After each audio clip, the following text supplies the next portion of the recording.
Who's blackmailing who? President Vladimir Putin has addressed allegations that Russia forced Ukraine into a U-turn over its integration plans with the EU. RT's Lucy Kafanov has been listening to what the Russian leader had to say. So, hi there, Lucy. Claims and counterclaims. What indeed did Putin have to say then?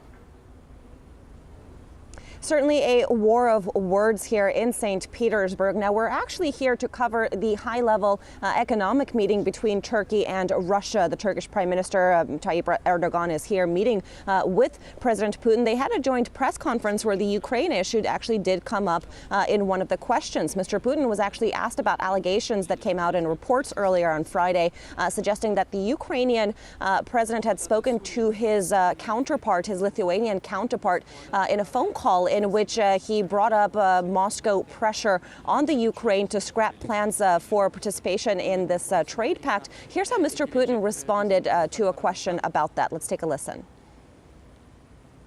I don't know what the Ukrainian president was talking about with his Lithuanian counterpart. Maybe we should ask our American friends about that. But so far, they haven't told us anything. Now, he was, of course, joking, but what he was referencing there is the U.S. National Security Agency spy scandal, where the agency had been accused of wiretapping the phone calls of various EU leaders. On a more serious note, however, Mr. Putin lashed out at the European Union, suggesting that it's the EU, in fact, that's blackmailing and pressuring Ukraine in regards to this deal. Let's take a listen. When I heard, and I just found out yesterday, that Ukraine has suspended, not cancelled, but suspended negotiations with the EU and wants to review everything, we heard a threat from the EU to Ukraine, all the way up to organising mass protests. This is pressure and blackmail. Now, Mr. Putin also reiterated Russia's readiness to hold three-way talks with the EU, Ukraine, over trade and the economy. But sticking with the Ukraine and the European Union, Mr. Putin had actually referenced Turkey's long-standing bid for membership in the European Union, which hasn't been successful to date. A 50-year process, he said. He turned to Mr. Erdogan and jokingly basically said that he wanted to get Mr. Erdogan's input on this, since the country had tried for so long to enter the European Union. Mr. Erdogan had entered that, yes, this is a 50-year-old request, and that he wanted to answer with his own request, jokingly saying, asking for Russia to take Turkey into the Shanghai Organization for Cooperation. Pardon me. That's, of course, the six-party economic cooperation agency that Russia is a part of with several other countries, essentially jokingly making a statement about Turkey's inability so far to join the EU. All right. RT's Lucy Kafanov just did some great reporting there. Lucy, thank you very much indeed. We appreciate it. And to talk more on where Ukraine now finds itself after putting the brakes on EU integration, I'm now joined live by John Lockland from the Institute of Democracy and Cooperation. Mr. Lockland, it's great to see you. So the European Foreign Policy Chief, Catherine Ashton, says Ukraine's U-turn is indeed a major disappointment. Who's the biggest loser here, Ukraine or the EU? The biggest loser is the EU, because the EU has conceived this association agreement, like all the other agreements that it tries to sign with former Eastern European states, as a geopolitical project.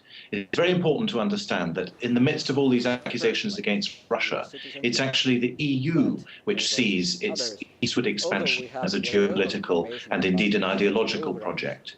We saw this back in September when Armenia, which of course in comparison to Ukraine is a tiny country and therefore is mostly below people's radar screens, Armenia signed up for the customs union with Russia and the other members of the customs union, of the customs union between Russia, Kazakhstan, Belarus and so on. And immediately Brussels said that any possibility of it signing an association agreement with the EU was off the table.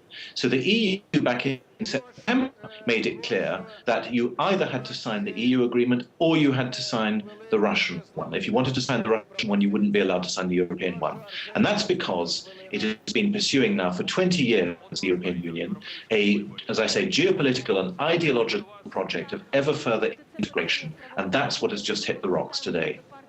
Yeah, but what do you make of President Putin's statement that the EU blackmailed and pressured Ukraine over the trade pact suspension then? He's absolutely right.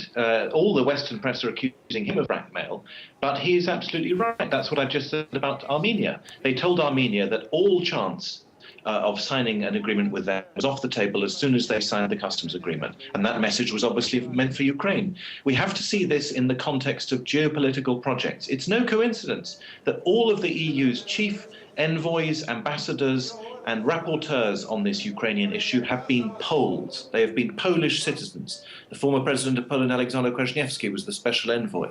The EU ambassador to Kiev is Polish. This is an old geopolitical dream of Poland's, which has always regarded Ukraine as its backyard. There's no other way to see this. It didn't need to be like this, however, because this is, after all, only a trade agreement. And where I think Ukraine has been very clever, and I think one has to give credit to Yanukovych on this, is that he has offered a three-way talk, a three-way discussion, a tripartite discussion between the EU, Ukraine and Russia. His government has always said it wants to be a bridge between the EU and Russia. And that eminently reasonable proposal has been angrily rejected by the EU because precisely the geopolitical project consists in forcing Russia as far out of European affairs as possible. Yeah, and Mr. Laughlin, very briefly, if you can, would this trade deal with the EU help Ukraine's economy, which is, of course, experiencing hard times right now? It would have finished it off. It would have been the coup de grace to an economy which is already very weak. And I'm not just saying that out of polemical reasons. Anybody who has followed the sad story, very sad and in some cases catastrophic story of the Eastern European economies as I have in the 1990s and 2000s. I'm thinking especially of countries in the Balkans, weaker countries like Bulgaria and Romania, but now also countries like Greece and Cyprus. Anyone who's followed the history of those countries over the last 15 and 20 years can see how the signature of these agreements, and indeed the preparation for the signature of them, is absolutely catastrophic for an economy, because the industries can't stand up to the competition, because EU regulation is too costly for these weaker economies, and because their natural markets quite simply are in the East, in particular with Russia. So it would have been signing a suicide note. OK, all right. John Laughlin from the Institute of Democracy and Cooperation in Paris. Mr. Laughlin, thank you very much indeed for your time. Thank you.